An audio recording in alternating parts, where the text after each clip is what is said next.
Tos dahon nih, dahon. A'udzubillahi minasyaitonirrajim. Bismillahirrahmanirrahim. Alhamdulillahirabbil alamin wassalatu wassalamu ala sayyidina Muhammadin khatamin nabiyyin wa ala alihi wa sahbihi ajma'in. Amma ba'du. Qala Allah Ta'ala fi kitabihil mubin wa huwa asdaqul qailin. A'udzu billahi minasyaitonir rajim. Bismillahirrahmanirrahim. Ya ayyuhallazina amanu kutiba alaikumusiyam kama kutiba alal ladzina min qablikum la'allakum tattaqun. Shadaqallahul azim wa shadaqa rasulul habibul karim wa nahnu ala zalika minasyahidin wa syakirin walhamdulillahi rabbil alamin. Raditu billahi rabba wa bil islami dina wa bi muhammadin nabiyya wa rasula. Rabbana zidna ilman warzuqna fahman waj'alna minal muslimin bi rahmatika ya arhamar rahimin. Qala musannifu rahimahullahu ta'ala huwa nafa'ana bihi wa ulumihi wa amadana min barakatihi amin ya Allah ya rabbal alamin. Bismillahirrahmanirrahim. Wa ba'du, dan setelah kemarin dibuka dengan bismillah, hamdalah, sholawat dan salam kepada Nabi kita semua, yaitu Nabi Muhammad sallallahu alaihi wasallam, kepada keluarganya, kepada sahabatnya. Semoga kita semua mendapat syafaatnya. Fahadhihi risalatun mujazatun. Maka kitab ini atau risalah ini, tulisan ini, yaitu sebuah tulisan yang ringkas. Ja'at ala ujalati min amriha,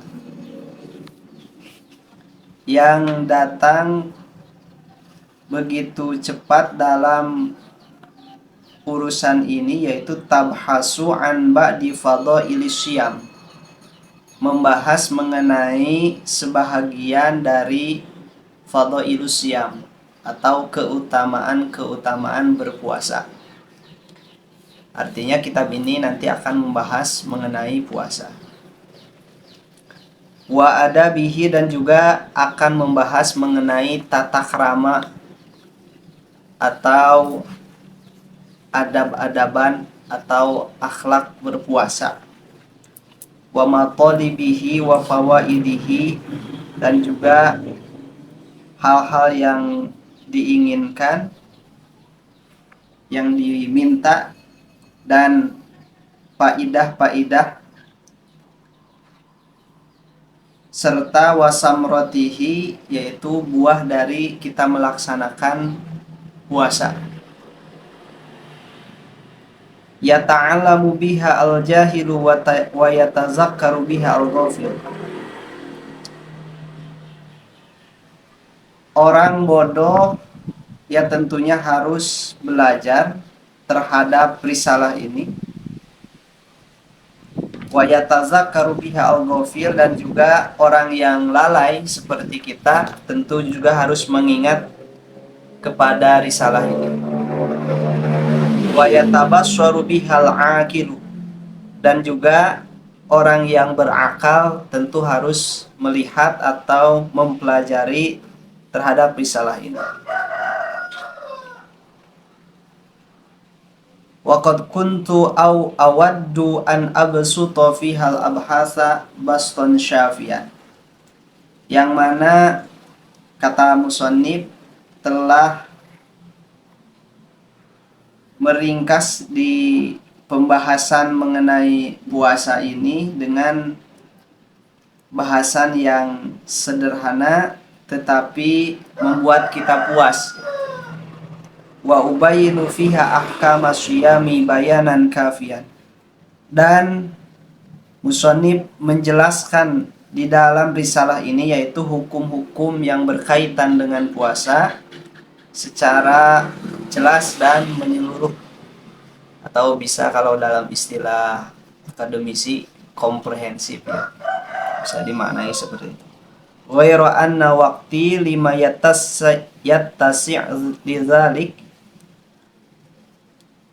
karena berhubung dengan waktu yang tidak leluasa, fajama'tu ba'doma hunalika, maka kata musannif saya mengumpulkan sebagian saja dari dalil-dalil yang dibahas pada risalah kali ini. Wala'allahu Allahu ta'ala yuwaffiquni fi tab'ati tsaniyati ila istiqsa'i jami'i zalika. Maka musannif berharap semoga Allah Subhanahu wa taala memberikan taufik. Saya taufik ya namanya, tapi maksudnya bukan taufik saya, tapi pertolongan dari Allah Subhanahu wa taala terhadap musannif, terhadap saya kata musannif, dalam membuat nanti cetakan yang kedua, yang mana nanti pada cetakan berikutnya akan lebih diperdalam mengenai pembahasan tentang puasa ini. Inna Rabbi lasami'ud du'a wa mujibur roja. Karena sesungguhnya Tuhan atau Allah itu adalah zat yang maha mendengar terhadap doa dan juga yang menjawab terhadap harapan. Kemarin kita sudah membahas mengenai bismillah dan juga sudah membahas mengenai hamdalah dan juga menyinggung terkait alam. Kemarin sudah dijelaskan ya sedikit mengenai seputar bismillah, hamdalah dan juga alam. Pada kesempatan ini kita juga harus mengenal apa itu sholawat. Jadi kan kita sering diajak oleh mubalik atau oleh penceramah, mari kita bersolawat katanya. Mari kita bersolawat. Lalu sholawat itu apa? As-sholatu lugotan ad-du'a'u bi khairin. Sholawat secara bahasa yaitu berdoa terhadap hal-hal yang baik. Sebentar ya, motor saya kehujanan.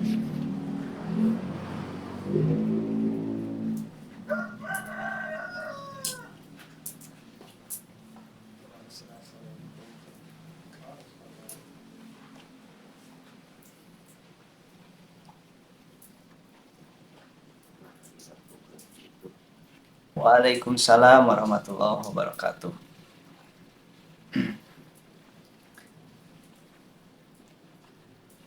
Mengenai sholawat, barusan sholawat itu ad-du'a bi khairin. Secara bahasa as-sholat itu atau sholawat itu yaitu berdoa terhadap sesuatu yang baik-baik. Tetapi ketika lafaz as-sholatu ini diidofatkan kepada lafaz Allah, maka maknanya itu bisa berubah, yaitu ziyadatul in'ami, bertambahnya nikmat. Sehingga kalau santri salafi atau makna lugawi secara pesantren-pesantren salaf, as-sholatu rahmat yang diiringi dengan penghormatan atau dengan ta'zim terhadap Rasul. Kalau diidopatkannya sholawat itu kepada Allah.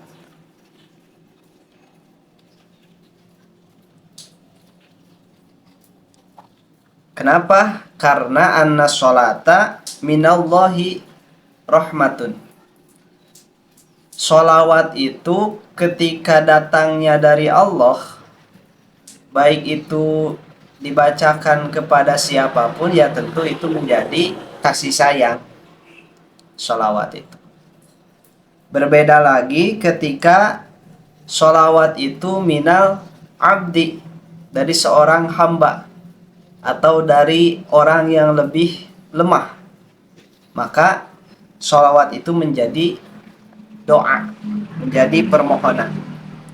Wa minal malaikati istighfar, dan apabila sholawat itu datangnya dari malaikat, maka sholawat itu dimaknai sebagai istighfar atau permohonan ampun. Artinya sholawat ataupun sholat, kalau dalam teks di sini secara kontekstual, yaitu yang dimaksudnya adalah sholawat. Ketika Allah Subhanahu wa Ta'ala di dalam Al-Quran mengatakan ayat innallaha wa malaikatahu yusholluna 'alan nabi, maka Allah Subhanahu wa Ta'ala memberikan kasih sayangnya, memberikan rahmatnya kepada Nabi. Kemudian ada hadis ketika seorang hamba membaca sholawat, tentu saja sholawat tersebut itu menjadi doa. Ya, terima kasih Bapak Ustadz Adi. Itu nasinya harusnya nasi liwet ya, dibawa lagi ke sini. Terima kasih banyak. Kembali lagi, ketika sholawat tadi dibacakan oleh seorang hamba, seorang abdun, seorang yang lebih lemah, maka menjadi doa atau permohonan. Sehingga para ulama solihin, para ulama salaf ketika ingin berdoa selalu mengawali doanya dengan sholawat gitu. Karena ya sholawat itu sendiri adalah doa atau ar-roja gitu, sebagai doa atau permohonan-permohonan terhadap Allah Subhanahu wa Ta'ala. Lalu di dalam hadis yang lain dikatakan bahwa ketika seorang hamba bersolawat, maka malaikat akan membacakan solawat bagi hamba tersebut. Nah, untuk status solawat yang dibacakan oleh malaikat, yaitu adalah istighfar, yaitu permohonan ampun. Untuk siapa? Yang tentu saja untuk orang yang membaca solawat, untuk seorang hamba yang membaca solawat. Artinya, jika kita kaitkan dengan kehidupan sehari-hari, ketika kita punya kemauan, kita punya hajat, kita punya sesuatu yang dibutuhkan, maka sering-seringlah kita membacakan solawat. Pengen nikah yang masih jomblo seperti AA Ustadz Samsul, harus sering-sering membaca sholawat. Yang pengen ditambah-tambah rizki, ditambah-tambah miliknya, baca sholawat. Yang pengen dikabul hajatnya, baca sholawat. Yang pengen dihilangkan kebingungannya seperti Mang Haji misalkan maka harus perbanyak membaca sholawat. Sehingga ada suatu kitab yang dinamai Afdholus Sholawat itu, yang membahas mengenai berbagai sholawat dan juga khasiatnya. Sholawat ini ketika dibacakan sekian dengan waktu tertentu, dengan jumlah tertentu, dengan kondisi tertentu, misalkan setelah sholat atau di tengah malam, maka sholawat tersebut bisa berkhasiat sesuai dengan hajatnya. Ya tentu saja ini menjadi pelajaran juga buat kita. bahwa sholawat itu tidak boleh lepas dari kehidupan sehari-hari.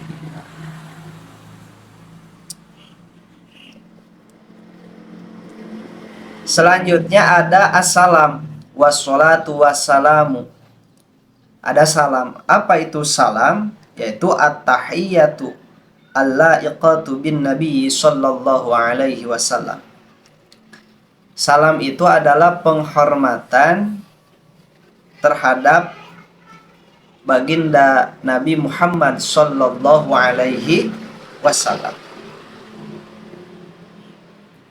Kalau dulu kan ketika bertemu Nabi mengajarkan selalulah ucapkan salam. Nabi ketika bertemu sahabat ucapkan salam. Sahabat ketika bertemu Nabi mengucapkan salam. Sahabat bertemu dengan sahabat mengucapkan salam.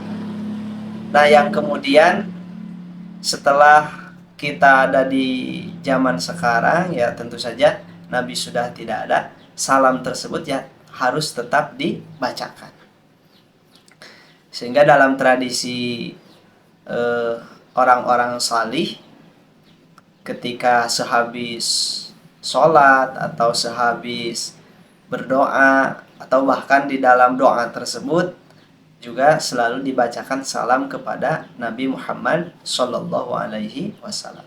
Tujuannya apa? Sebagai wasilah, sebagai perantara, karena memang kita itu bukan orang yang dekat dengan Allah Subhanahu wa Ta'ala, tetapi dengan perantara salam terhadap baginda Kangjeng Nabi, seorang Sayyidul umat, Sayyidul Mursalin, Sayyidul Anbiya, sebagai Sayyidul Makhlukin, maka dengan wasilah membacakan salam tersebut kepada beliau, hajat-hajat kita, doa-doa kita dikabulkan oleh Allah Subhanahu wa Ta'ala.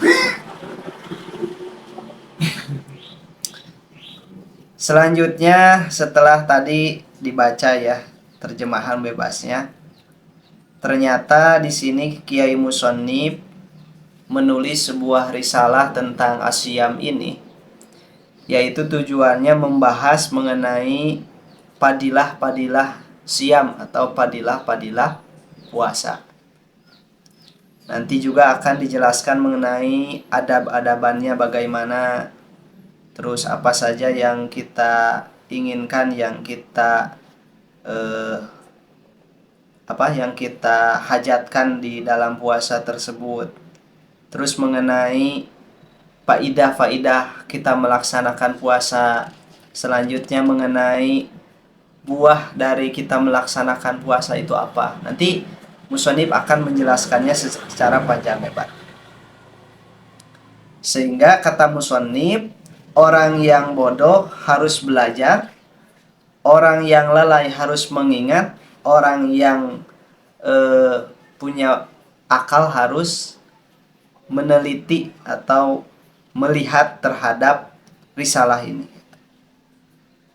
Yang mana risalah ini nanti dijelaskan mungkin secara ringkas tetapi memuaskan, dan juga dijelaskan mengenai hukum-hukum puasa yang jelas dan komprehensif. Yang mana harapan musonib pada risalah ini semoga nanti pada tulisan yang kedua, pada cetakan yang kedua, risalah asyam ini bisa semakin baik, bisa semakin luas, bisa semakin dalam pembahasannya. Masyru'iyatus shaumi. Kita akan mulai memasuki bab ke-1, yaitu tentang disyariatkannya puasa. Kita bertanya-tanya dalam hati, kenapa puasa ini disyariatkan kepada kita? Hadzal maudhu yahtawi ala fusulin. Pada kesempatan ini, pada bab ini, pada judul ini, itu meliputi beberapa pasal. Al-faslul awalu, yang pasal pertama atau pemisah yang pertama, yaitu umumu tasyri'i siyami li jami'il umam, mengenai keumuman syariat puasa bagi seluruh umat. Artinya bahwa puasa itu ternyata bukan hanya disyariatkan kepada baginda umatnya baginda Nabi Muhammad Shallallahu Alaihi Wasallam, tetapi juga disyariatkan terhadap umat-umat Nabi yang lain. Sehingga puasa itu termasuk syariatul qadimah, yaitu syariat-syariat umat terdahulu. Qala Allah Ta'ala, Allah Subhanahu wa Ta'ala berfirman, A'udzubillahi minasyaitonir rajim. Ya ayyuhallazina amanu kutiba alaikumusyiyamu kama kutiba alal ladzina min qablikum la'allakum tattaqun. Ini ayat yang menjadi dasar disyariatkannya puasa bagi semua umat, baik itu umatnya Nabi Muhammad atau umatnya nabi-nabi terdahulu. Kata Allah di dalam Al-Quran, hei orang-orang yang beriman, telah diwajibkan kepada kalian berpuasa sebagaimana telah diwajibkannya puasa tersebut terhadap umat-umat sebelum kalian. Apa tujuan berpuasa? La'allakum tattaqun, yaitu untuk menjadikan kita semua sebagai orang-orang yang bertakwa. Faqad dallat hadhil ayatu al-karimatu. Ayat ini menunjukkan, ayat yang mulia ini menunjukkan ala anna syiyama syar'un amun, terhadap puasa itu merupakan syariat yang umum. Sesungguhnya puasa itu merupakan syariat yang umum. Li hadhil ummati wa lisairil umami qablaha, syariat yang ditujukan terhadap umat sekarang maupun umat-umat yang lain sebelum umatnya Nabi Muhammad Sallallahu Alaihi Wasallam. Bahkan lam takhlu anhu syariatun samawiyatun, syariat puasa ini tidak pernah kosong dari syariat-syariat samawiyah. Artinya syariat-syariat yang diturunkan oleh Allah Subhanahu wa Ta'ala tidak pernah berhenti mensyariatkan kewajiban berpuasa. Li'annahu maslahatun basyariyatun asasiyatun, karena puasa tersebut merupakan kemaslahatan bagi manusia yang sangat penting. Jadi puasa itu mendapatkan kemaslahatan bagi manusia. Jadi pokok adanya kemaslahatan di dunia ini, adanya kebaikan di dunia ini, yaitu dengan melaksanakan puasa. Alhamdulillah pangersa, di dieu mah tos kopi, aya kopi hidung, aya kopi beureum, aya kopi coklat gitu nya. Pilih bade ngopi deui mangga diantos.